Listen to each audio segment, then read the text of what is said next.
Hello there. You better buckle in for this one. It's going to be a long one. And that got me thinking, if a show or movie makes you put a lot of time and energy analyzing that movie, doesn't it mean that that show or movie did its job, and therefore it's good? Regardless of the answer to that question, here we are at number 27, and one thing's for sure. Falcon and the Winter Soldier would be much worse without the dancing Zemo scene.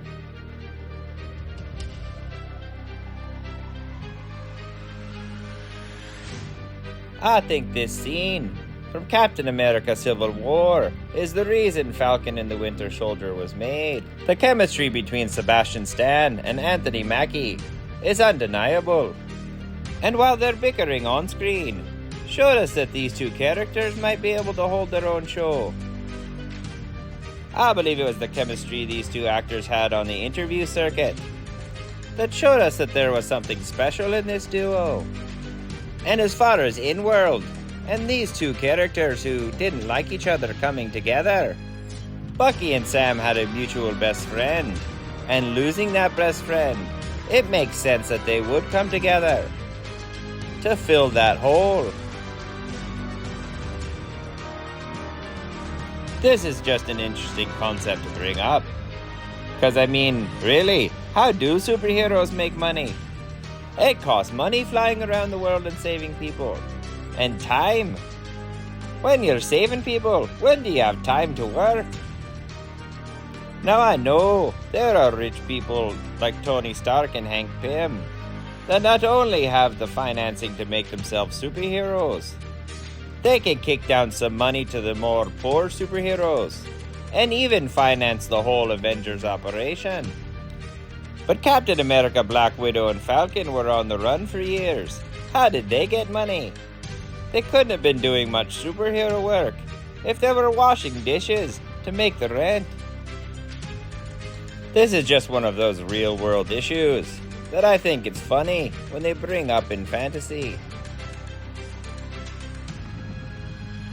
Okay, if you want to have a show about racial discrimination and superheroes, do it about Isaiah Bradley, please. A man who was experimented on by his country and thought to be expendable because the color of his skin. A man who watched his friends die as they succumbed to this experimental drug. A drug that only worked on him. A man who was imprisoned for years just so the government can cover up the horrible experimentations they were doing on people. A man who became so jaded and distrustful, he hid himself and his powers from the world. And then to be shown that the world has changed, and he played a part in facilitating that change, and he's appreciated. Now that's a movie that I'd love to see.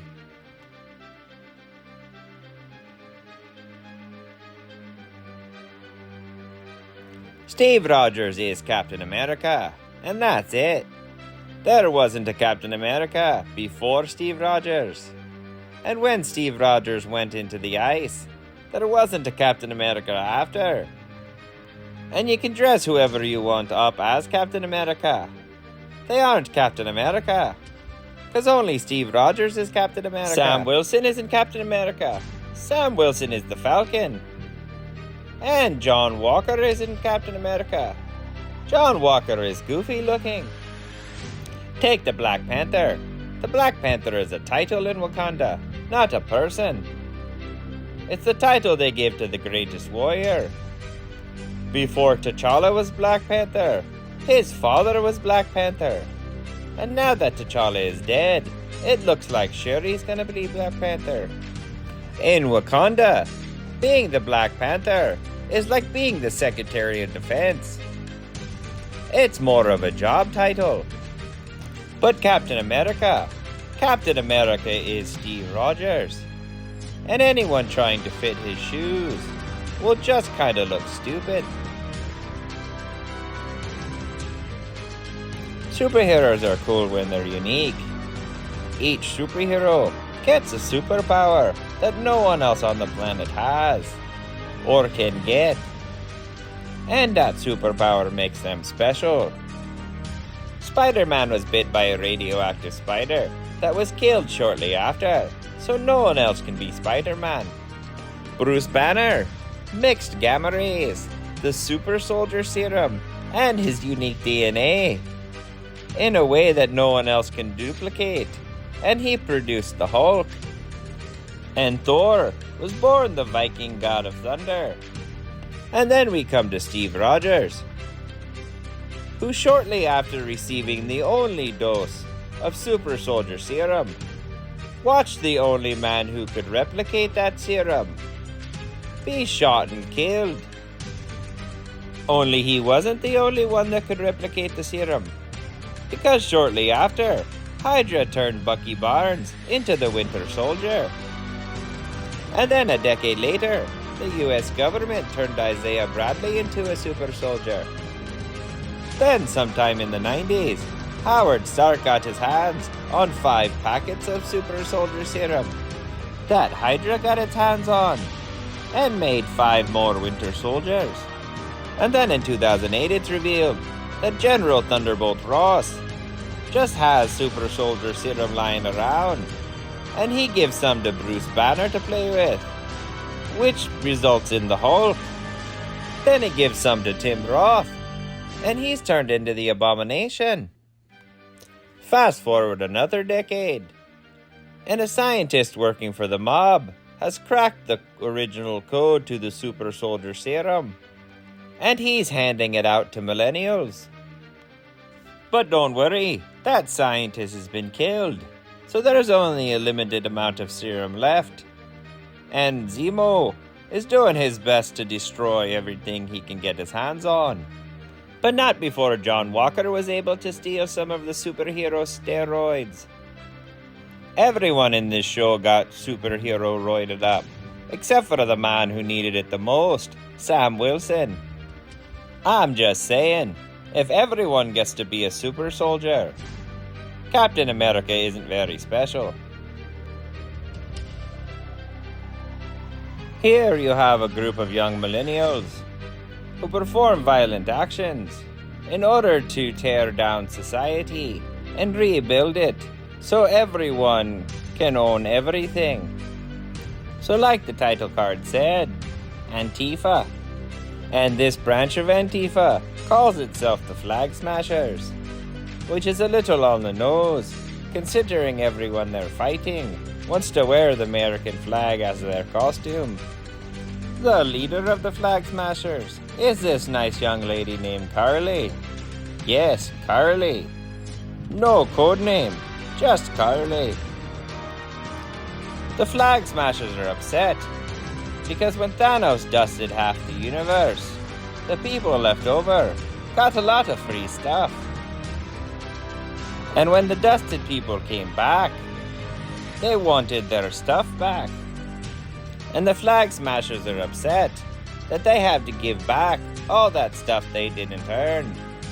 So they think that's justification for blowing things up and killing people. And throughout the show, Falcon keeps feeling sorry for these people, even after they threaten to kill his family. Sorry, Sam, these people are terrorists, and they're bad people. Okay, the next scene I want to talk about was a big to-do on the internet, with groups of people fighting, and people cancelling their Disney Plus subscription. Now this scene was supposed to show the harassment that Black Americans face at the hands of the police. Now I'm not going to comment on either side of that issue. I'm just here to comment on how this scene fails to demonstrate that issue. Now the scene starts with Bucky and Sam standing in the middle of the street, yelling at each other at the top of their lungs. A police cruiser pulls up. Now this is a perfectly good reason for the cops to stop anyone. 2 people blocking the roadway and yelling at each other and looking like they're gonna fight. The police had every reason to stop and see what's going on. Sam, who is already agitated, starts yelling at the police that they have no right to stop and talk to them. And as Chris Rock explains in his video, how not to get your ass kicked by the police, you need to be polite to the police.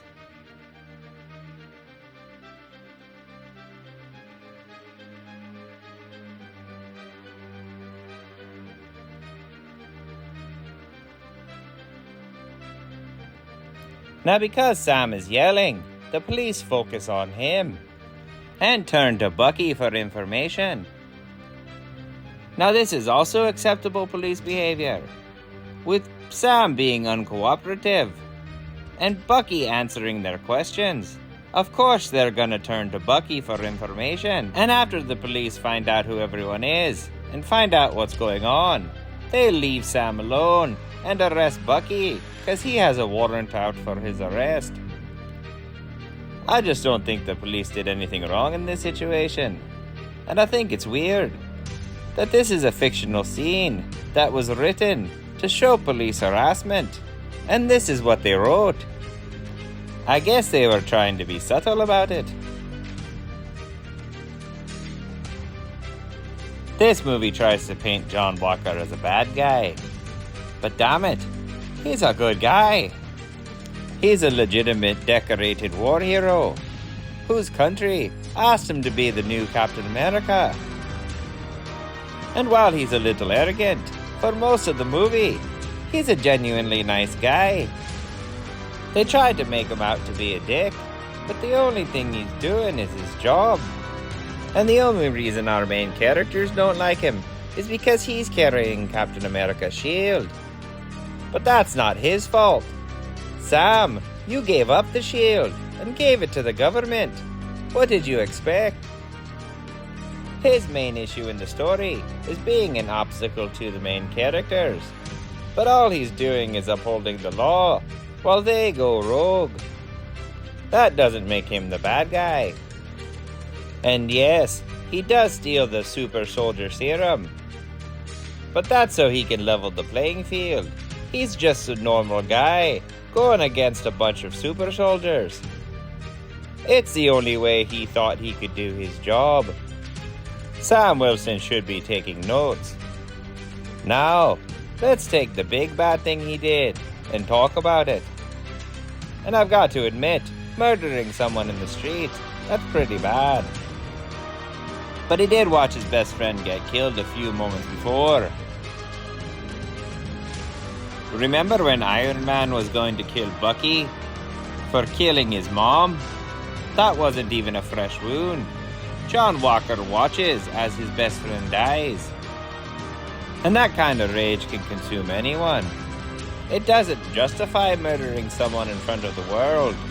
And John Walker gets at least what he deserves.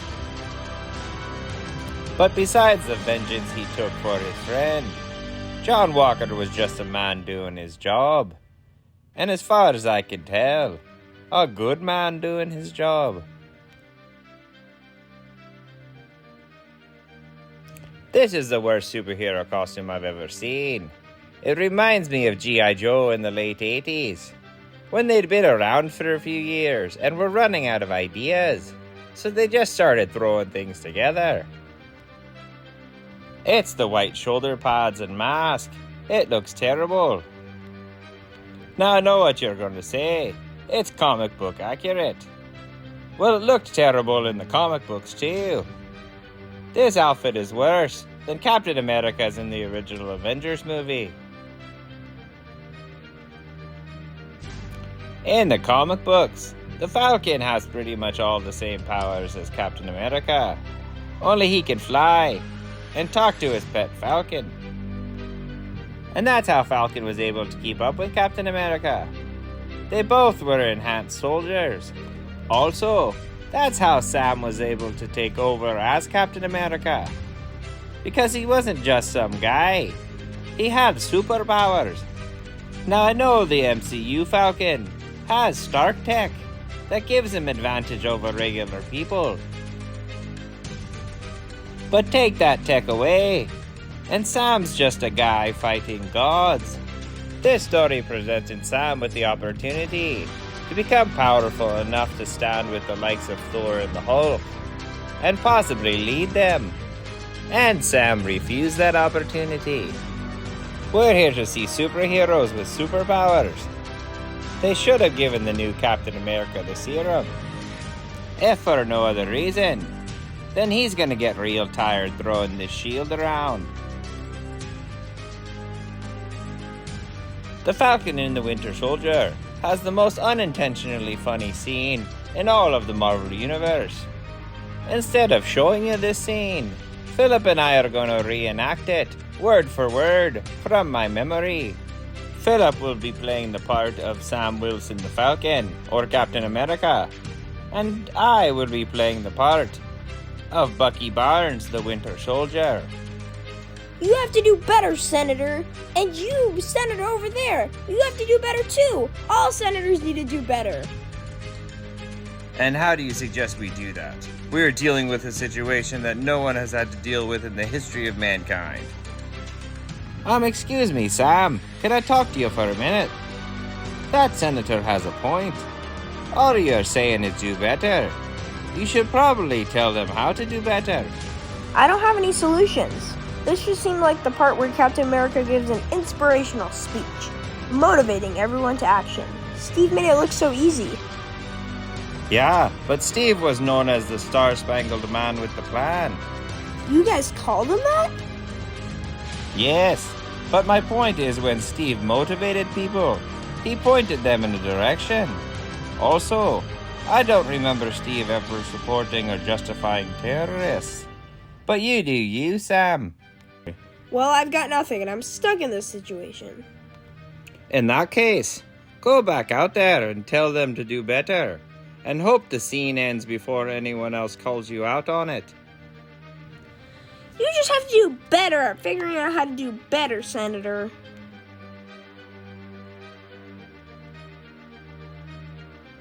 Besides the bad writing, the misfires, and the outright bad messaging, the bottom line story of the Falcon and the Winter Soldier is of a black man who's chosen to be the symbol of America. But because of insecurities and historical injustices, he feels a black man just can't be the face of America. His community reminds him that the world just sees him as a black man. The older generation reminds him that they were promised the same thing, and then they were tricked, lied to, and abused. But eventually, Sam stops listening to that crap. He reminds himself that he fought and bled for this country. And he realizes that he already is a symbol of America. And then he comes to find out that the people of America see him as a symbol as well. Now that's a message I can get behind. Now Sam Wilson just needs to accept who he is. The country will rally behind Falcon too, Sam. You don't have to steal another man's identity. Steve Rogers is Captain America. If you want your code name to be something more symbolic, change it to the Eagle or something. Anything you want, just as long as it's original.